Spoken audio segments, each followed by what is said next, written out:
Pain heals. Chicks dig scars. Glory lasts forever. Glory lasts forever.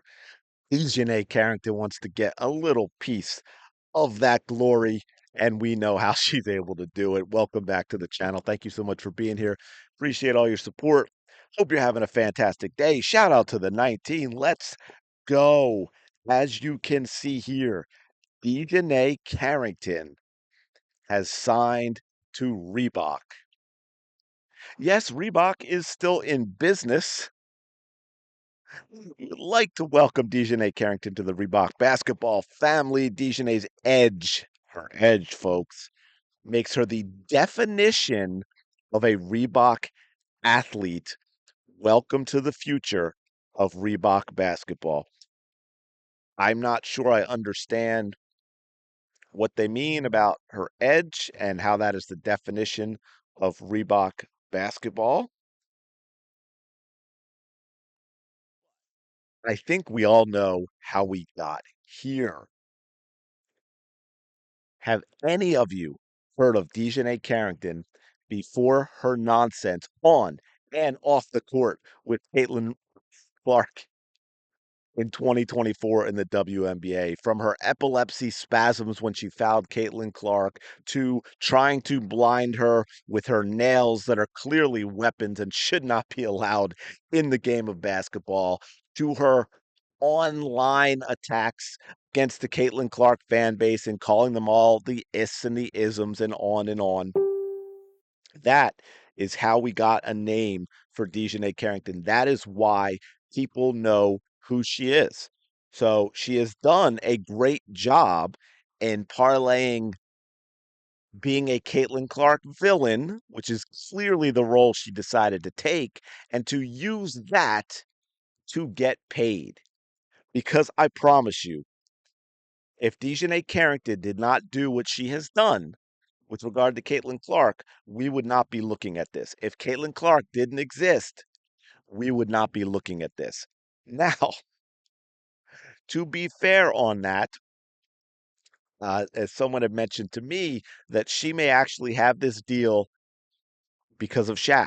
We all know Shaq's performance when he went on the Angel Reese podcast and the things he said to Angel.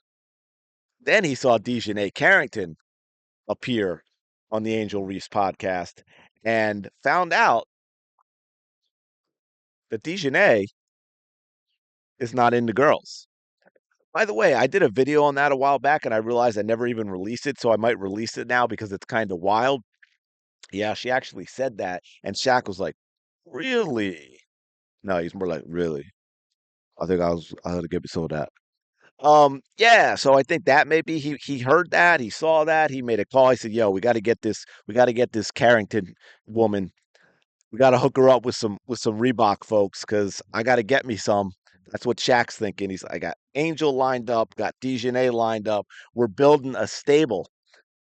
We're building a stable of Caitlin Clark villains that Shaquille O'Neal finds attractive. But I got to say, this is kind of wild to me. Reebok's been irrelevant for a long time. Maybe this is kind of where they're going to go with their branding. But are we really all forgetting that this is Dijonai Carrington?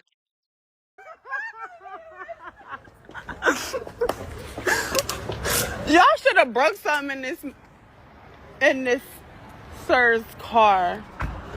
So there she is advocating. This is the Uber incident. She's advocating for, well, illegal activity, right? Just vandalism, breaking stuff in the man's car because he didn't want a bunch of drunk, obnoxious women playing loud music. So he would get them another Uber, which is what happened. And then we had this. This is the big one.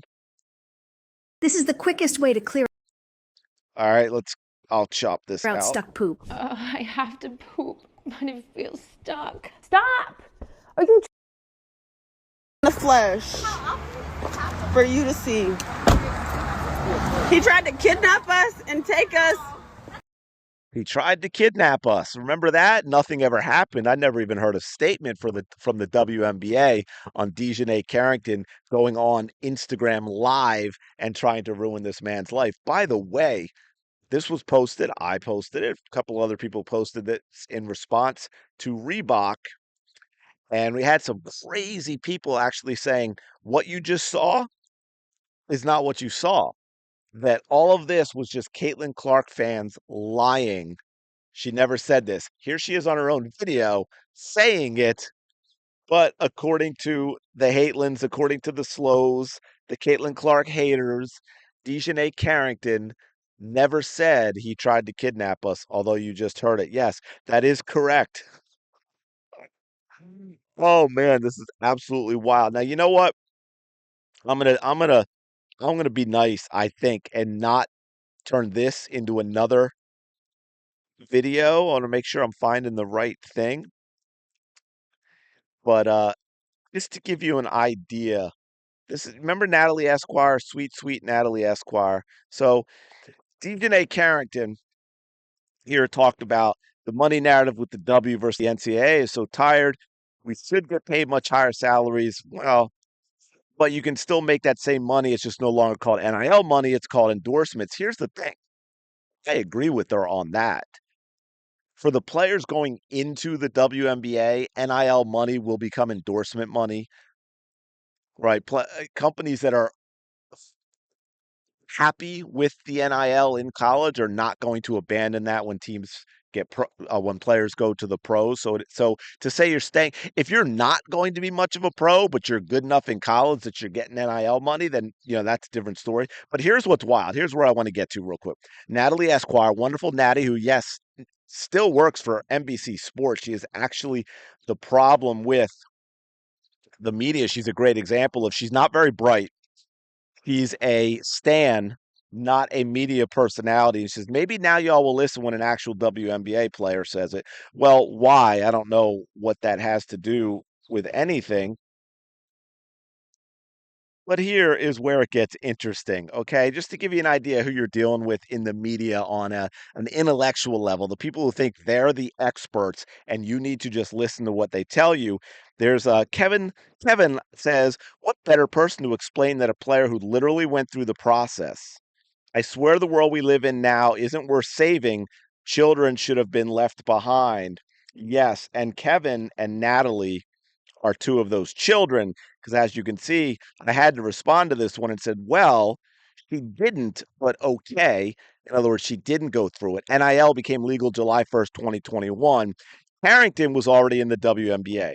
I swear the world we live in now isn't worth saving. Children should have been left behind. Isn't that how you said it? Of course, Kevin did not come back to reply. Kevin ran away because Kevin was acting arrogant and condescending, and he was completely wrong. Ah, by the way, just so if we look at this, so you can see the other reply is Natalie thinking it was very, very funny.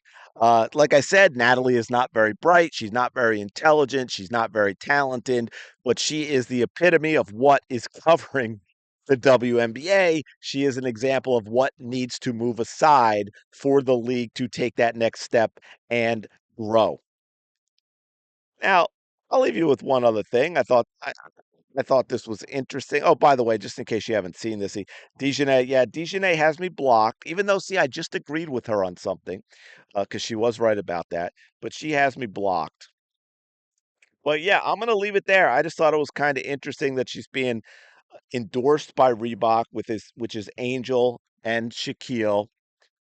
And of course, we all know it happened because of Caitlin Clark. So these players are hating on Caitlin, they're hating on her fans, and yet all these opportunities that you're seeing are because of Caitlin Clark, not because of Dijonai Carrington. Dijonai Carrington wouldn't have this deal if there was no Caitlin Clark coming into the WNBA, right? I mean, I think that's something that we all realize. She realizes it too. She just doesn't want to admit it because she hates that fact that she is, in and of herself, irrelevant. I'm going to leave it there. Like, comment, subscribe. Let me know your thoughts on all this. I appreciate all your support as always. I will talk to you in the next video.